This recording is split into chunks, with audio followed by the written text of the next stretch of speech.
ഇന്തോനേഷ്യയില് ഒരു 26 വയസ്സുകാരന് ഒരു ആളെ കല്യാണം കഴിച്ച് എന്നിട്ട് കല്യാണം കഴിച്ച് 10 ദിവസം കഴിഞ്ഞപ്പോൾ അറിയണ് അതൊരു ആണായിരുന്നു എന്നുള്ളത്.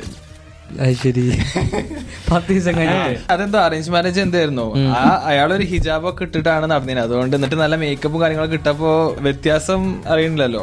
അത് അതിന് മുന്നൊക്കെ ഇവര് ഒരുപാട് തവണ മീറ്റ് ചെയ്തിട്ടൊക്കെ ഉണ്ട്. അപ്പൊ ഒരു ഫെമിനിൻ ക്യാരക്ടറിസ്റ്റിക്സ് ഒക്കെ തോന്നിയതുകൊണ്ട് ഒരു പെണ്ണാന്നുള്ള രീതിക്ക് തന്നെ കല്യാണം അയച്ചു ഇങ്ങോട്ട് 10 ദിവസം കഴിഞ്ഞപ്പോഴാണ് ഇതൊരു ആണായിരുന്നു എന്ന് പറയുന്നത്. അത് എന്തോ ഒരു സ്കാമിന്റെ ഉദ്ദേശത്തിലാണ് ആ പെണ്ണ് ആ ആണ് കല്യാണം കഴിച്ചിരുന്നത്.